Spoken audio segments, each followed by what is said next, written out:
स्वागत है आपका आपके अपने YouTube चैनल में। आज हम लोग क्लास 6 का अध्याय 4 संख्याओं के साथ खेलना। संख्याओं के साथ खेलना का मतलब है उसको आसानी से हम लोग कैसे समझ पाएंगे।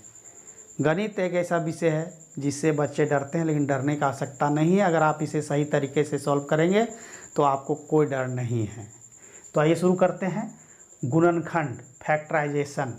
जैसा कि इसमें दो शब्द जुड़ा हुआ है, गुणन प्लस खंड, यानी कि गुणा और भाग दोनों क्या है, एक साथ चलता है। अब कैसे चलता है, जैसे कि अगर मान लिया जाए आपको कहा गया कि 12 के गुणनखंड को लिखें, 12 के गुणनखंड को लिखें, तब कैसे लिखेंगे हम लोग।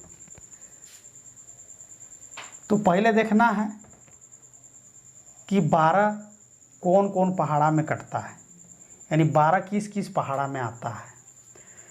तो जैसे कि 1 का पहाड़ा में 12 के बार में, यानी कि देखिए गुना भी होगा। 1 का पहाड़ा जब हम 12 बार पढ़ेंगे, यानी कि 1 गुना 12, यानी 1 का पहाड़ा जब के बार पढ़े हम 12 बार पढ़े, तब क्या आया 12, और 12 आया तो 2 में 2 गया तो 0, और 1 में गया तो 0। ये भाग भी लग गया, यानी 12 बार में भाग लगा, शेषफल कितना आया 0। यानी कि 12 का एक गुणनखंड कितना हुआ, 1 हुआ। एक गुणनखंड 1 हुआ। फिर इसी प्रकार से देखते हैं 2 का पहाड़ा में 12 कितना बार में, 6 बार में, यानी कि 2 गुना 6 बराबर कितना 12। 12 में 12 गया तो क्या बचा 0। उसी प्रकार से फिर देखते हैं हम लोग 3 का पहाड़ा में, 3 चौका 12, फिर 0, यानी कि 3 का पहाड़ा में भी 12 4 बार में आता है। फिर 6 का पहाड़ा में 12 आएगा, 6 दूना 12, 12 में 12 गया तो 0, यानी कि 6 का पहाड़ा कई बार पढ़े 2 बार, तो कितना आया 12। अब 7 का पहाड़ा में 12 नहीं आएगा, 8 का पहाड़ा में 12 नहीं आएगा, 9 का पहाड़ा में 12 नहीं आएगा, 10 का पहाड़ा में नहीं आएगा, 11 में नहीं आएगा, लेकिन 12 का पहाड़ा में 12 क्या है, 1 बार में आएगा। यानी कि 12 का पहाड़ा में के बार में आएगा, 1 बार में 12 आएगा। तो 12 में 12 गया कितना बच्चा 0। तो ये समझाने के लिए इतना हम भाग दिए और इतना गुना किए ताकि आपको जो है आसानी से समझ में आ जाए। जैसे कि 1 का पहाड़ा 12 बार पढ़ें, 12 आया, 2 छक 12, 3 चौका 12, 6 दूना 12, 12 एकम 12। तो इस तरह से इसको हम लोग बनाएंगे। तो अब देखते हैं 12 के गुणनखंड लिखेंगे फिर कैसे हम। तो आपकी सुविधा के लिए हम थोड़ा सा यहाँ मिटा रहे हैं कि 12 के गुणनखंड, तो गुणनखंड क्या हो गया, पहले क्या होगा 1 सभी का गुणनखंड होता है, 1 जो है सब का गुणनखंड होगा। जिस तरह से कहा जाता है, कहावत है कि जिसका कोई नहीं उसका भगवान होता है, उस तरह से गणित में कहा गया है जिसका कोई नहीं उसका 1 है, 1 हमेशा रहेगा, 1 सभी का गुणनखंड है। 1 हो गया, उसके बाद से 2, फिर 3, फिर 4 और 6 और 12, यानी कि 12 के सभी गुणनखंड क्या हो गए 1 2 3 4 6 और 12। आइए अब हम लोग कुछ प्रश्न को जो है हल करके देखते हैं कि गुणनखंड कैसे ज्ञात करते हैं। जैसे कि निम्न संख्याओं के गुणनखंड ज्ञात कीजिए। पहला है 8, यानी 8 के गुणनखंड लिखना है। तो लिखेंगे पहला का आंसर लिखेंगे, यानी 8 के गुणनखंड। तो गुणनखंड क्या है, जो भाग विधि है उसको हम लोग रख में करेंगे, लेकिन इसमें हम लोग पहाड़ा के द्वारा, ये सबसे पहले बताए थे कि जिसका कोई नहीं है गणित में उसका क्या है 1 सभी का गुणनखंड है। 8 2 का पहाड़ा में आता है, 2 चौका 8, फिर 3 का पहाड़ा में 6 8 आएगा नहीं, 6 आएगा लेकिन 8 नहीं आएगा, तो क्या हो जाएगा 4 का पहाड़ा में 4 दूना 8, फिर 8 का पहाड़ा में, अब ये नहीं कटेगा। अब दूसरा है क्या, दूसरा में 15 के गुणनखंड। 15 के गुणनखंड का मतलब क्या है, 15 का जो गुणनखंड है, यानी 15 कौन कौन पहाड़ा में आएगा, 1 का पहाड़ा में आएगा, 3 पचे 15, 5 तिया 15, और सीधा 15 का पहाड़ा में आएगा। फिर तीसरा प्रश्न है 24 के गुणनखंड।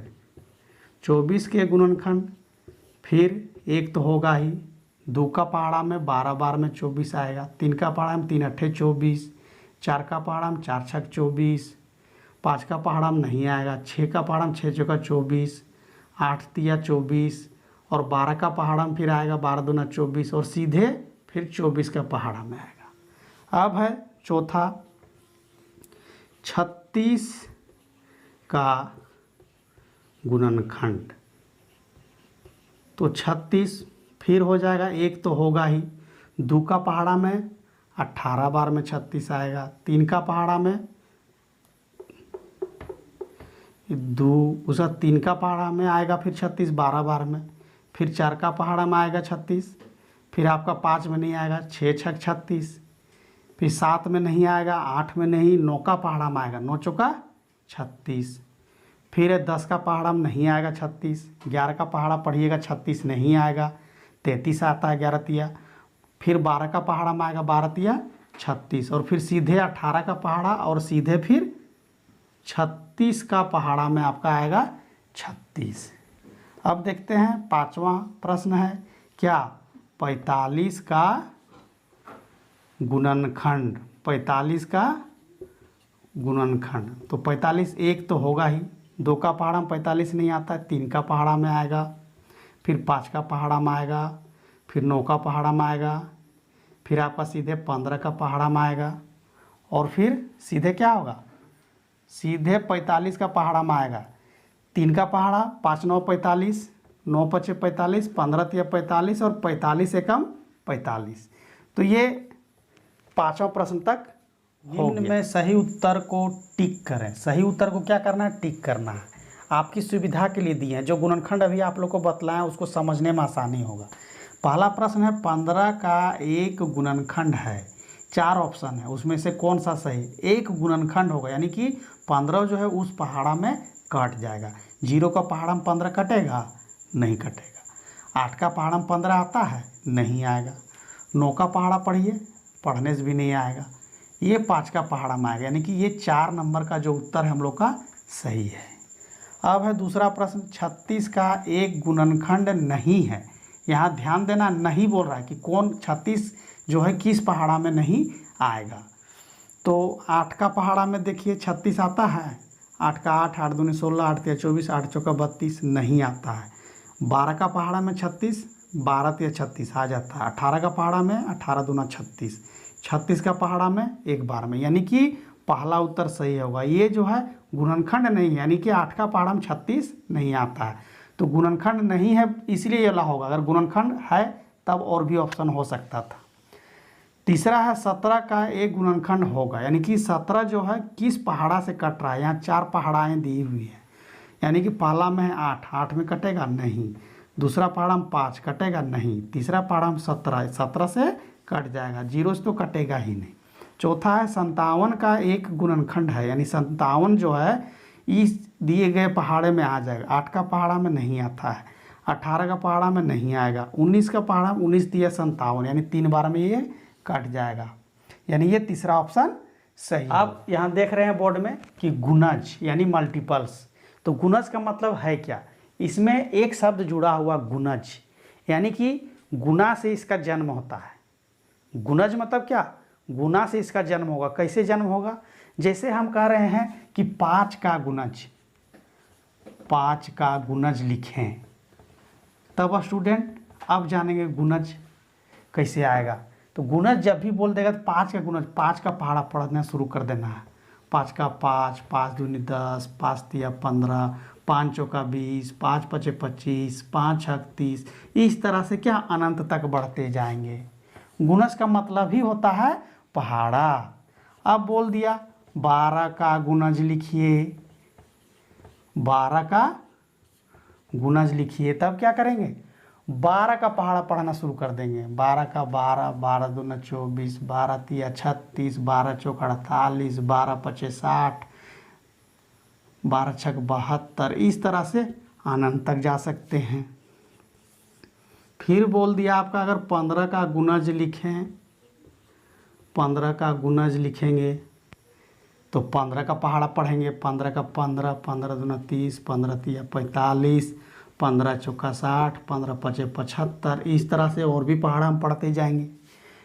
फिर बोल दिया, मान लेते हैं 11 का गुणज।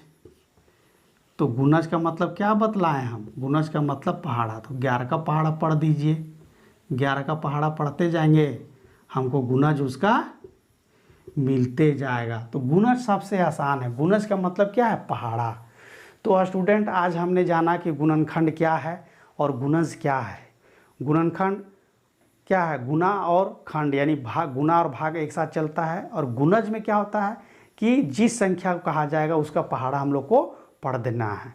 तो स्टूडेंट, आज के लिए इस वीडियो में इतना ही, और बने रहें हमारे यूट्यूब चैनल पर। Please like, share and subscribe. Thank you.